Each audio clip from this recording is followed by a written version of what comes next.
Sekarang dia ngomong lagi bahwa Sunan Ampel adalah anaknya Sunan Gresik. Salah maning bae. Kalau di Banten dia takut sama cucu-cucu Sultan Hasanuddin seperti saya sampai dia minta maaf. Sekarang saya tantang cucu-cucu Sunan Ampel yang ada di Surabaya, bisa tidak mereka membuat Rizik Syihab minta maaf kepada keturunan Sunan Ampel Surabaya? Ittabi'u man la yas'alukum ajraw wa hum. Ikuti ini 3 utusan. Al-Mursalin, kata Syekh Nawawi di dalam Tafsir Munir, Al-Mursalin itu alladzina adharud dalila wa awdahu lakumus sabila. Orang-orang yang membawa dalil. Habib An-Najjar mengajak orang-orang kampung Imtaqiyah untuk mengikuti orang-orang yang membawa dalil. Man adharu alladzina adharud dalil wa awdahu lakumul sabil.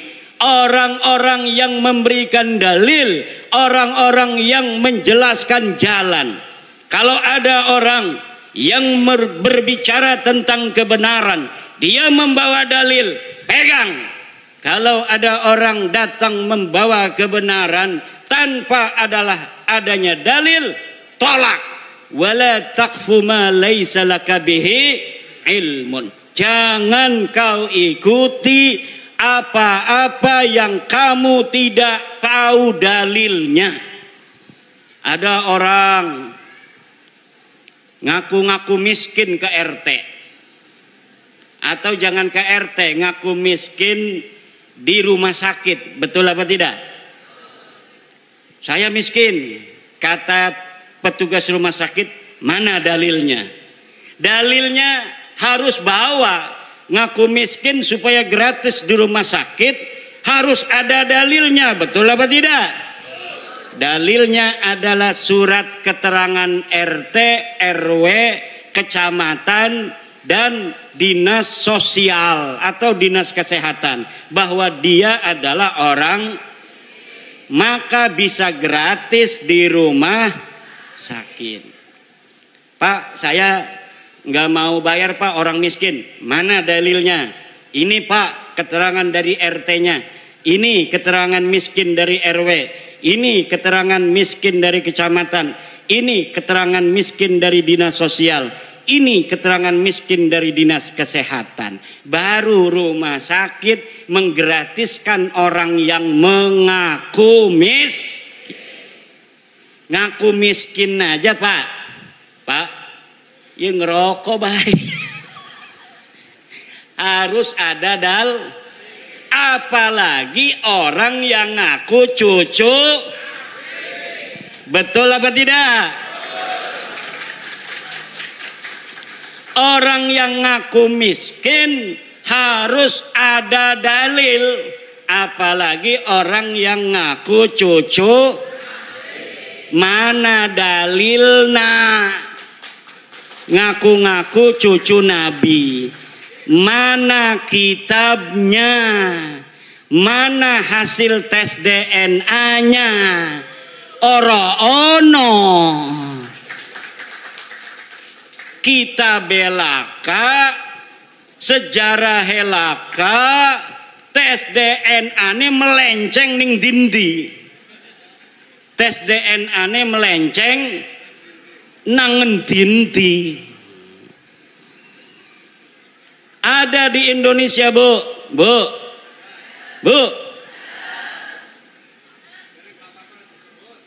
Di Indonesia ada orang ngaku cucu Nabi. Dalam tubuhku mengalir darah Rasulullah. Datang ke kiai, minta duit 40 juta. Baru saya dapat ini sebuah testimoni dari kiai di Purbalingga, bukan Purbalingga, di Banyumas. ada kiai diparanin oleh seorang yang ngaku cucu Nabi, yang ngaku cucu Nabi namanya Habib. Apa namanya? Habib. Nama klannya keluarga Baklawi. Keluarga apa? Dia minta uang 40 jut. Dulu-dulu katanya biasanya langsung dikasih kalau lagi punya. Kalaupun tidak punya uang, maka akan dicarikan uangnya untuk Habib, orang yang ngaku cucu Nabi, dengan harapan mendapatkan barokah dan syafaat dari baginda Nabi.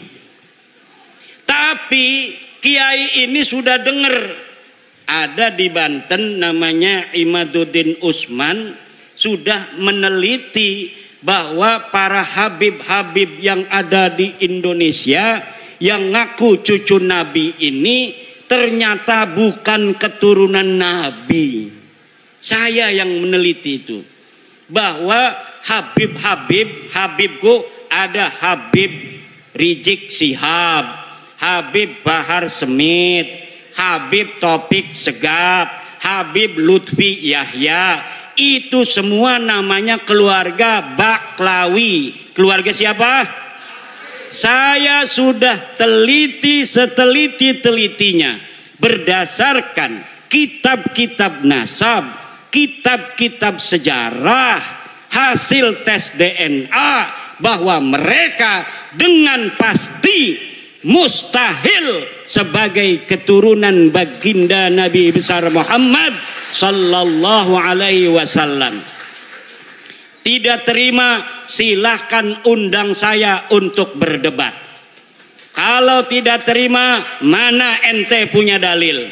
Kalau tidak terima, mana hasil tes DNA ente? Saya sudah tahu hasil tes DNA dari Habib-habib ini. 180 orang di Yaman sudah tes DNA dan hasilnya haplogrupnya G. Sedangkan keturunan Nabi Muhammad semuanya di Arab Saudi, di Yordan, di Maroko, haplogrupnya J1. Kalau ada orang yang mengaku keturunan baginda Nabi besar Muhammad hari ini dari jalur laki-laki semua sampai baginda Nabi sampai Sayyidina Husain, maka haplogrupnya harus J1. Sedangkan keluarga Habib Rizik, keluarga Habib Bahar, keluarga Habib Taufik Segaf, keluarga Habib Lutfi bin Yahya, semuanya sudah tes DNA dan bukan keturunan baginda Nabi besar Muhammad sallallahu alaihi wasallam.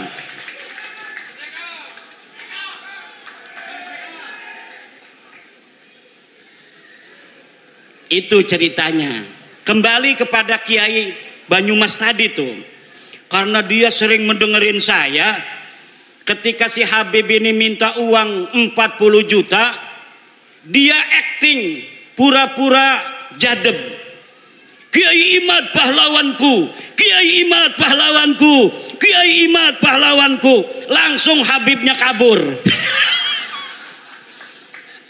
Jadi ibu-ibu, bapak-bapak kiai, terutama sama kiai-kiai, kalau ada Habib minta-minta uang banyak, nggak usah banyak ngomong, cukup di depan dia baca wiridan, Kiai Imad pahlawanku, Kiai Imad pahlawanku, Kiai Imad pahlawanku.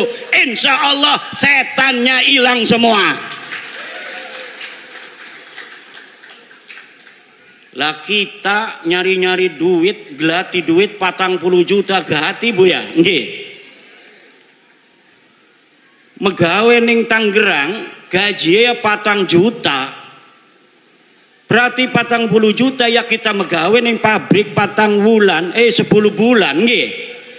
Lah dia datang hanya dengan menjual baginda Nabi, dia pengen dapat duit 40 juta. Nah, orang-orang yang menjual nama Nabi besar Muhammad sallallahu alaihi wasallam begini, kira-kira masuk surga apa masuk neraka? Yang keras. Yang keras. Saya tanya sekarang, Habib itu keturunan Nabi apa bukan? Keturunan Nabi apa bukan? Habib Rizik turunan Nabi bukan? Habib Bahar turunan Nabi bukan? Habib Lutfi bin Yahya turunan Nabi apa bukan? Habib Taufik Segaf turunan Nabi apa bukan? Orang Purbalingga sudah bersaksi bahwa mereka bukan keturunan baginda Nabi besar Muhammad.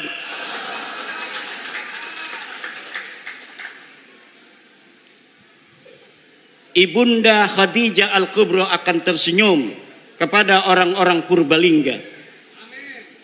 Sayyidatuna Fatimah Az-Zahra akan berbahagia kepada orang Purbalingga.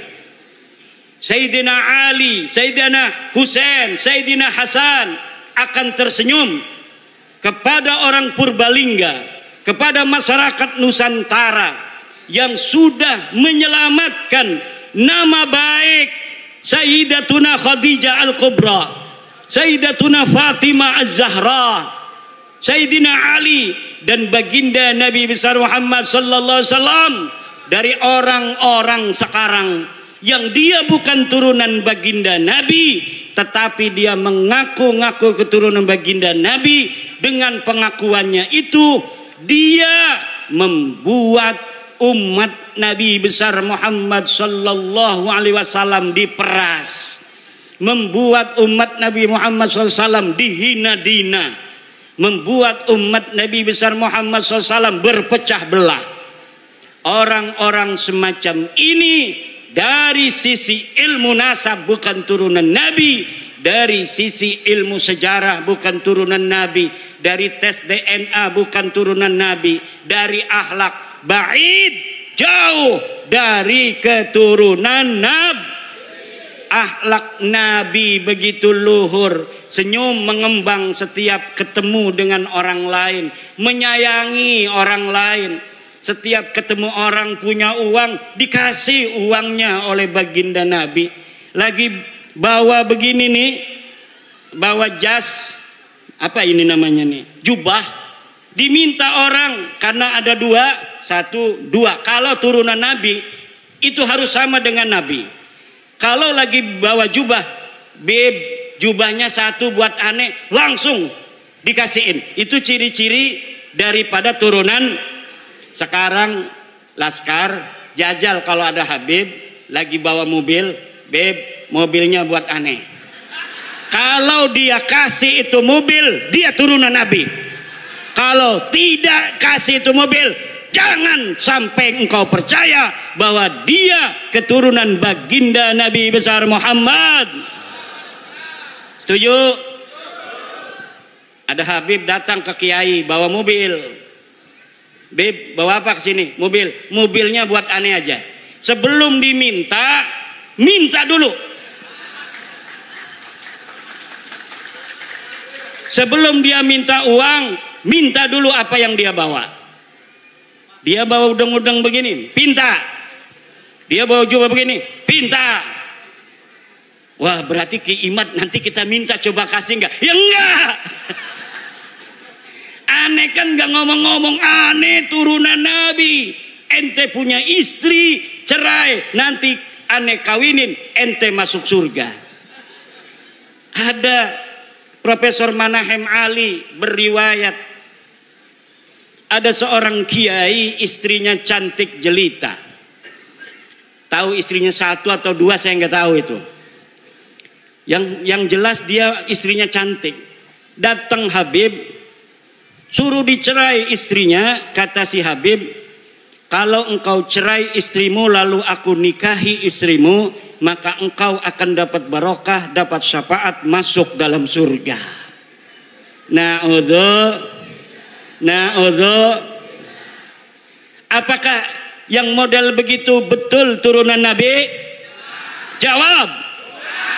Apakah orang yang datang ke rumah kiai minta uang 40 juta itu turunan Nabi? Apakah ada orang yang menghina orang lain itu turunan Nabi? Orang yang mulutnya selalu mencaci maki Presiden Indonesia dengan alasan-alasan PKI, alasan antek asing, ijazah palsu, Apakah orang semacam itu pantas jadi cucu Nabi apa tidak? Dia cucu Nabi bukan? Orang yang selalu membuat keonaran. Orang kampung kita suruh demo tiap hari nggak dibayar. Katanya untuk bela agama Islam. Kemudian orang-orang kampung kita meninggalkan pekerjaannya, meninggalkan kegiatannya, suruh demo tiap hari. Dia yang dapat duit, orang-orang kampung kita yang kerjaannya acak-acakan, ekonominya murat-marit, istrinya muring. Tahu muring? Istrinya muring, ngambek, marah-marah karena dia jaga warung ditinggalin. Apa betul? Dia bertani, taninya macul tidak disempurnain. Dia jagain pancingan lele.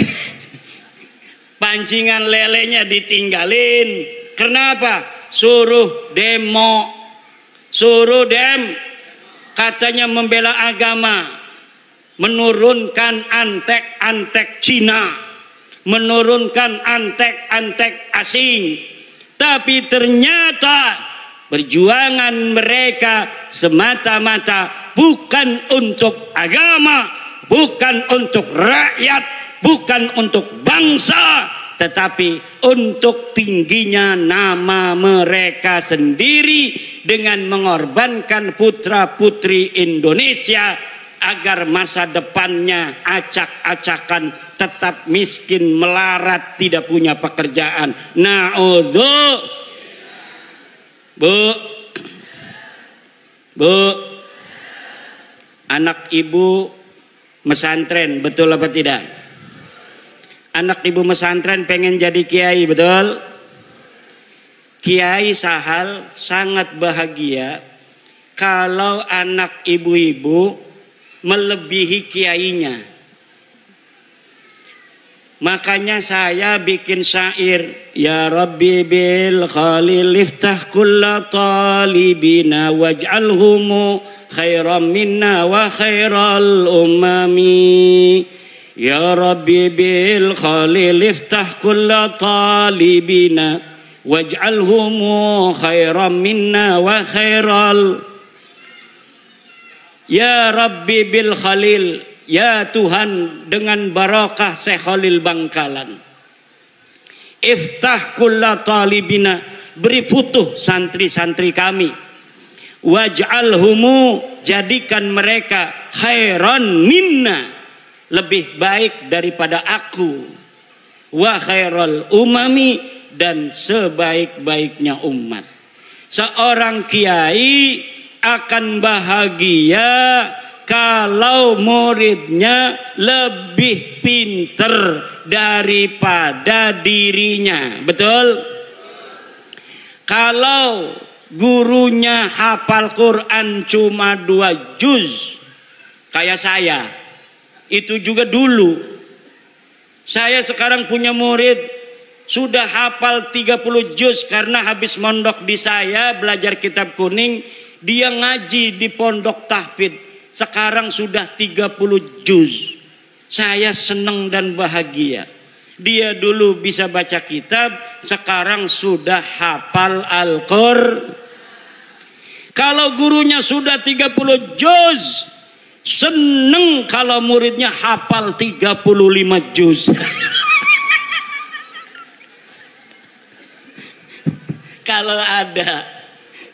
Kalau ada lebih dari 30 juz itu senang mungkin gurunya. Tetapi ada seorang atau sebuah kelompok, dia tidak bergelar kiai. Kalau kiai, muridnya jadi kiai senang, betul? Tapi ada Habib punya murid namanya Mukibin. Ini Mukibin tiba-tiba pas udah 2 tahun dia pakai Al-Habib. wong Banyumas, gua Al Habib. Lah kira-kira gurunya itu yang seorang Habib marah apa tidak kalau ada murid tiba-tiba make gelar Al Habib? Marah, itu bisa dipukulin, dipersekusi. Kenapa? Karena bagi mereka nasab itu lebih utama daripada ilmu. Sedangkan menurut ajaran Islam, ilmu itu mutlakon lebih mulia daripada nasab. Ilmu itu mutlakon lebih mulia daripada takwa adalah kunci daripada kemuliaan. Ukuran daripada kemuliaan adalah takwa. Inna akramakum indallahi, sesungguhnya orang yang paling mulia di antara kalian adalah orang yang paling bertakwa. Itu adalah barometer kemuliaan. Siapa orang paling bertakwa, dialah orang yang paling mulia. Apakah dia anak seorang kiai? Apakah dia anak seorang raden? Apakah dia anak seorang tubagus? Dia seorang petani? Dia seorang penjual cilok? Dia seorang yang miskin? Dia seorang yang kaya? Kalau dia bertakwa, maka dialah orang yang paling Ini ajaran Islam apa ajaran Habib? Islam. Tapi ajaran Habib, dia ngomong sama santri-santrinya, kalau nanti jadi kiai banyak ilmunya, jangan sampai di hatimu ada perasaan sama dengan Habib. Jadi mereka mempunyai sebuah ajaran, sebuah doktrin kepada murid-muridnya yang bukan dari golongan Habib itu, bahwa orang-orang Jawa, wong Banyumas, wong Purbalingga, wong Brebes wis kon dagang ndok bae, ora bisa dadi wong mulya. Sirama sampai kapan bae tugasnya ngormati kula. Kok sira duwe anak, anake ngormati anak kula. Kok sira duwe putu, putune ngormati putu kula. Anak kira duwe buyut, buyute ngormati buyut kula. Sampai kiamat tugasnya sira jadi hamba sahaya. Tugasnya kita lan turunan kita jadi raja, jadi wong mulia. Ini ajaran Islam apa ajaran Habib? Ajaran Islam apa ajaran Habib? Ajaran Islam apa ajaran Habib?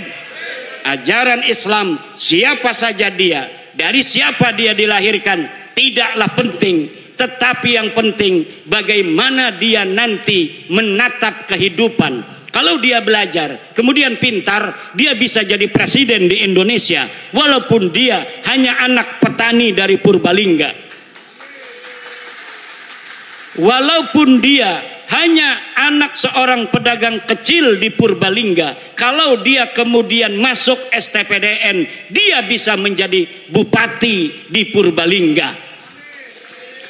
Siapapun dia, walaupun dia hanya anak seorang yang mencari limbah, pemulung, tapi dia kemudian masuk TNI, dia jadi jenderal, kemudian dia menjadi panglima TNI, itu adalah ajaran Islam.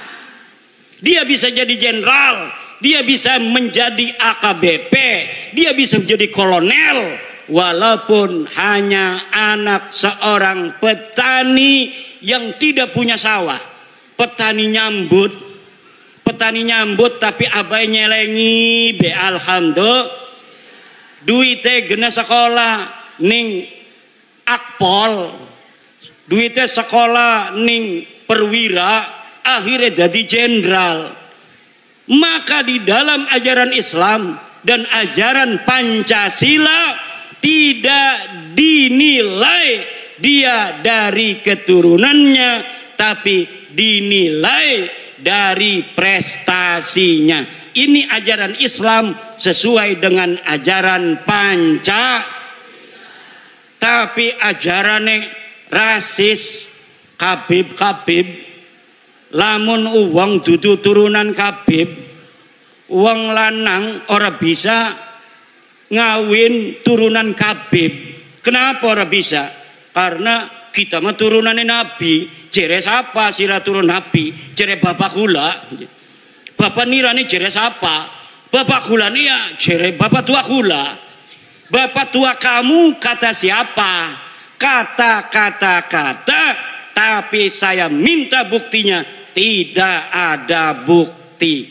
Saya minta dalilnya. Tidak ada Saya minta tes DNA. Hasil tes DNA-nya haplogrup G. Orang yang bukan hanya mereka bukan keturunan Nabi, tapi juga mereka bukan orang Arab. Leluhur mereka orang Kaukasia, orang Turki yang tidak punya tempat. Mereka hidup nomaden, kemudian mereka tinggal di Kaukasus, kemudian dihancurkan, menyebar ke India, menyebar ke Pakistan, menyebar ke Eropa, menyebar ke Yaman. Dari Yaman pindah ning Indonesia. Ning Indonesia ngaku putune Nabi. Jadi wes ibu-ibu nurut ning kiai-kiai desa. Nurut ning kiai-kiai ning desa kita ana sing ngajar Fathul Qorib ning musola. Wonge 5 sing ngaji, sing siji ngantuk, sing siji izin. Tinggal wong telu, sing telu ning ngantuk. Ngajar Fathul Qorib kiai, dia yang ngajar ngaji, dia yang bawa kopi. Dia yang ngajar ngaji, dia yang bawa kopi. Kadang-kadang diamplopin yang ngajinya, saking pengen ngelihat orang itu masuk surga, sampai dia kiai ngajar ngaji, gawa kopi, gawa kue, gawa amplop maning. Alhamdulillah. Itulah orang-orang ikhlas. Lah sekarang Bu, karena mereka sudah tahu bahwa mereka itu gagal jadi keturunan Nabi, ngegawa-gawa Wali Songo supaya gagal jadi turunan Nabi. Kata mereka Wali Songo juga sama turunan Baklawi. Padahal dari zaman dulu mereka menghina-hina Wali Songo, keturunannya tidak ada. Wali Songo keturunannya terputus. Tapi sekarang sudah diteliti mereka bukan cucunya Nabi. Mereka katakan Wali Songo itu keluarga mereka, Baklawi. Rizik Syihab sebelum saya membuat tesis tentang bahwa para Habib itu bukan turunan Nabi, dia ditanya oleh orang tentang Azmat Khan. Dia jawab, saya bukan ahli nasab, tanya saja itu ke Rabitah Alawiyah. Sekarang dia ketika nasab Habib ini sudah putus, gagal jadi putune Nabi, dia kemana-mana kampanye, ceramah muter-muter mengatakan bahwa Wali Songo Sunan Gunung Jati, anaknya yaitu Sultan Hasanuddin adalah merupakan keturunan dari Baklawi sama dengan Habib-Habib. Iki arane pengen ngegawa Wali Songo rungkat kaya dewekanane. Mereka sudah rungkat, mereka tidak sudi, tidak ridho. Kalau hanya mereka yang rungkat, mereka juga ingin bawa-bawa Wali Songo yang asli putune Nabi. Wali Songo asli putune Nabi. Pengen supaya Wali Songo juga sama-sama putus nasabnya, sama-sama rungkat nasabe 2024. Ning dindi ceramah muter-muter pakai takbir lagi. Salah pakai takbir. Saudara-saudara, Sunan Gunung Jati punya istri Nyai Rara Santang, takbir. Ligane salah. Nyai Rara Santang itu bukan istrinya Sunan Gunung Jati, tapi ibunya Sunan Gunung Jati. Udah salah pakai takbir. Takbir. Marah anak-anaknya, keturunan Sunan Gunung Jati, akhirnya minta maaf. Saya mohon maaf. Sekarang dia ngomong lagi bahwa Sunan Ampel adalah anaknya Sunan Gresik. Salah maning baik. Kalau di Banten dia takut sama cucu-cucu Sultan Hasanuddin seperti saya sampai dia minta maaf. Sekarang saya tantang cucu-cucu Sunan Ampel yang ada di Surabaya, bisa tidak mereka membuat Rizik Syihab minta maaf kepada keturunan Sunan Ampel Surabaya?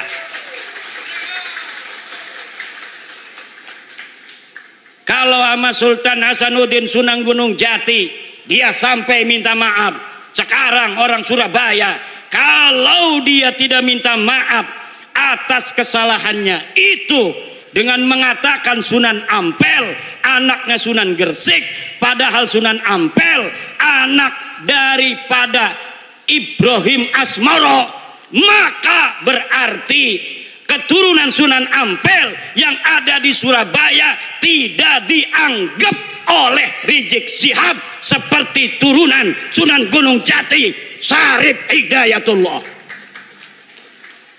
Coba mana eta turunan Sunan Ampel di dia? Tuntut, suruh minta maaf. Bukan bapaknya Sunan Ampel Ibrahim Asmoro Kondi. Kalau Sunan Gresik itu Maulana Malik Ibrahim, harus minta maaf. Semakin ngomong semakin banyak salahnya dia. Karena apa? Bukan ahli nasab, nggak ngerti nasab, maksa-maksain bicara nasab. Saking marahnya sama saya, marah bener sama saya itu. Saya sejak kecil jadi cucu Nabi, masa mau mati jadi mantan cucu Nabi? Yang bener aja. Ama Roma Irama marah juga. Roma Irama sampai ditelepon marah. Kata Roma Irama, siapa lu negur-negur gue? Wih, hebat juga tuh Bang Haji. Bang Haji Roma kenal bu? Bu, kenal nggak Bang Haji Roma? Yang nyanyi apa contoh lagunya? Sebujur Bangkai. Satu lagu Roma Irama Sebujur Bangkai lebih utama dari ceramah para habaib 70 habaib. Satu lagu Sebujur Bangkai Roma Irama lebih mulia dan lebih manfaat bagi umat Islam daripada ceramah 70 habaib.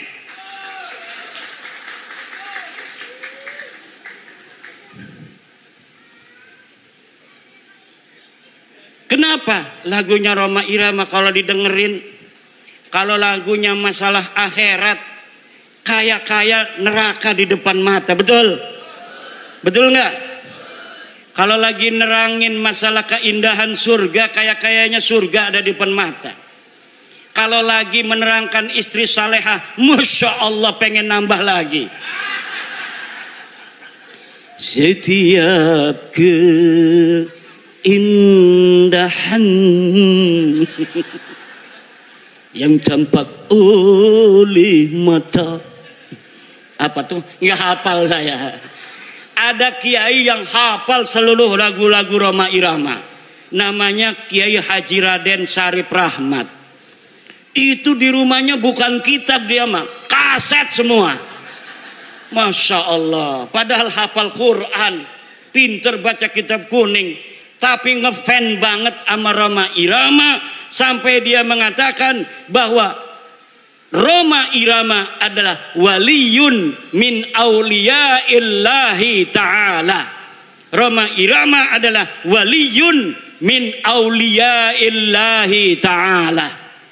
Coba kita lihat, umurnya sudah 80 tahunan. Tapi ketika mendengar tentang tesis saya, dia ingin menelusuri, dia ingin meneliti. Kemudian sekarang dia mempunyai keyakinan bahwa para habib ini bukan keturunan baginda Nabi besar Muhammad sallallahu alaihi wa alihi wasallam. Kalau orang siapa saja yang masih ragu-ragu di hatinya, takut kewalat, maka lihat sebelum ayat Aqsal Madinah. Qalu inna tatayyarna bikum la illam tantahu la narjumannakum wa la yamassannakum minna adzabun alim. Mereka orang berkata, inna tatayyarna bikum, nanti aku kewalat kalau mengikuti agama Islam Nabi Isa. Kata Rasul-Rasul itu, kamu yang akan kewalat kalau kamu tidak ikut Nabi Isa, kalau kamu tidak ikut agama Islam. Pada kalau masalah habib, lamun ana sing ngomong, kalau ada yang berkata bahwa orang-orang yang membatalkan nasab Ba'lawi dia akan kewalat, maka saya katakan ta'irukum ma'akum, yang akan kewalat karena kamu telah mengakui orang yang bukan keturunan Nabi sebagai keturunan Nabi. Orang yang mengakui, memasukkan bukan keturunan Nabi sebagai keturunan Nabi, dia akan kewalat. Dia telah menyakiti baginda Nabi, dia telah menyakiti ibunda Khadijah Al-Kubra, dia telah menyakiti Sayyidah Fatimah Az-Zahra, dia telah menyakiti Sayyidina Ali karramallahu wajhah. Kenapa? Kenapa kamu yang akan kualat? Karena kamu mengaku duriah Nabi, tidak punya dalil. Aku Imaduddin Usman membatalkan nasab kamu dengan dalil-dalil. Ini dalilnya dari kitab nasab.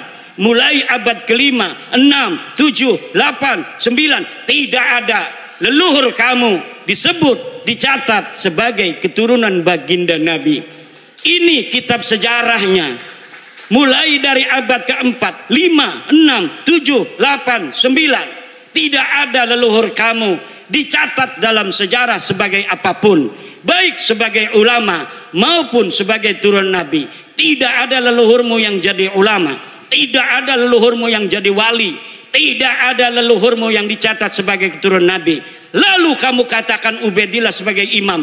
Imam dari mana?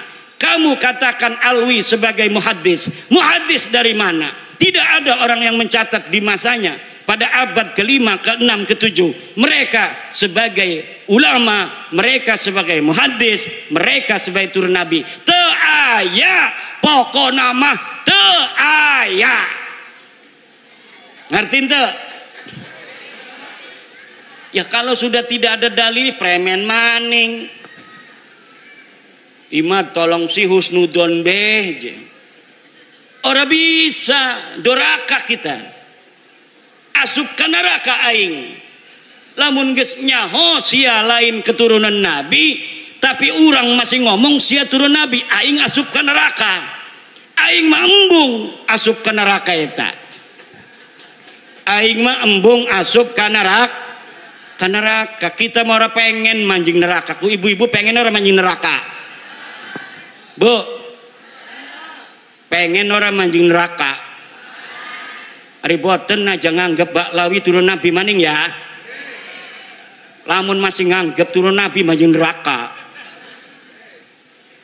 Ada kiai protes sama saya. Hai Ki Imad, Kenapa pernah mengatakan walaupun ulama-ulama di dunia memfatwakan karena suatu hal Ba'lawi sebagai cucu Nabi, saya tidak akan terima. Saya pernah ngomong begitu, betul. Tapi Pak, lihat kata-kata saya, dengar kata-kata saya, ada kalimat karena suatu hal. Kalau ulama-ulama sedunia berfatwa, memfatwakan karena suatu hal Ba'lawi sebagai cucu Nabi, saya tidak akan terima. Itu kalau dia berfatwanya tidak pakai dalil. Karena suatu halnya itu misalnya pertemanan, seperti Syekh Ali Jum'ah Mesir, karena berteman dengan Habib Umar bin Hafid, dia kemudian mengisbat Ba'lawi. Syekh Ibrahim bin Mansur, karena dia sama-sama nasabnya putus, dianggap putus oleh orang Arab, haplogrupnya juga bukan J1, Ibrahim bin Mansur. Akhirnya Ibrahim bin Mansur sekarang membantu Ba'lawi, Ba'lawi membantu Ibrahim bin Mansur. Itu namanya karena suatu hal. Kalau mereka datang dari seluruh dunia membawa dalil, maka kita terima, walaupun itu akan mustahil. Mustahil ditemukan dalil-dalil tentang ketersambungan Ba'lawi. Kenapa saya berani mengatakan mustahil? Karena algoritmanya tidak memungkinkan. Kenapa tidak memungkinkan? Karena di abad 9 saya sudah ainul yakin melihat dalil-dalil bagaimana mereka membangun nasab itu di abad 9. Tidak ada sebelumnya. Maka tidak mungkin akan ditemukan dalil di abad ke-8, dalil di abad ke-7, dalil di abad ke-6. Tidak mungkin ditemukan karena algoritma pembentukan, pabrikasi daripada nasab mereka hanya baru ada di abad 9. Kalau sampai mereka bawa manuskrip katanya abad ke-6, ke-5, saya pastikan itu manuskrip palsu.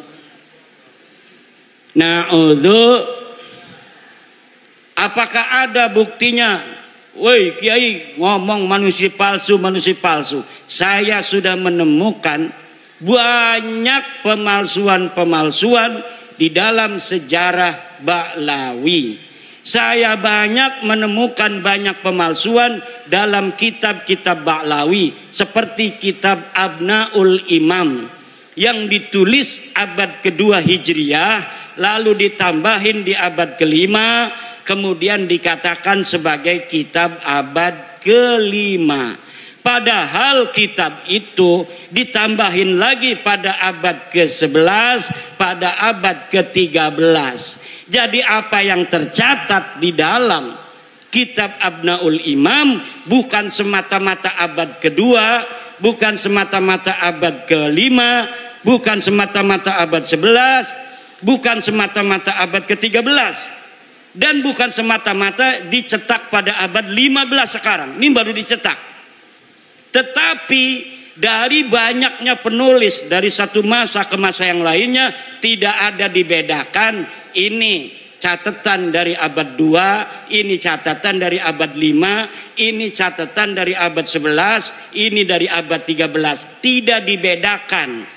Kalau kita ngaji kitab Fathul Qorib, ada matan takrib, ada Fathul Qorib. Untuk membedakan matan dan sarahnya itu ada dalam kurung. Kalau yang dalam kurung itu matan, yang selebihnya itu syarah. Tapi dalam kitab Abnaul Imam tidak dibedakan mana karya Toba-Toba, mana karya yang lainnya. Jumlahnya semuanya ada 4 orang, 5 dengan muhakkiknya. Mereka telah mencetak kitab dengan ditambahi, kemudian diasosiasikan nama ulama tertentu yang ulama itu tidak mencatat daripada apa yang mereka tambahkan. Masih banyak lagi ibu-ibu, bapak-bapak, karena ini udah sore, Insya Allah nanti kita akan bisa berjumpa kembali. Kita berdoa ibu-ibu panjang umur, sehat badan, banyak duit, banyak duit, banyak duit. Anaknya soleh solihah, bapak-bapak juga semuanya banyak duitnya. Ini yang hadir di sini dan anak keturunannya ila yaumil qiyamah jadi orang kaya raya semua. Jadi orang yang berilmu semua, jadi orang yang berpangkat tinggi semua, bermanfaat dan menjadi pahlawan untuk generasinya masing-masing. Allahumma amin, Allahumma. Al-Fatihah.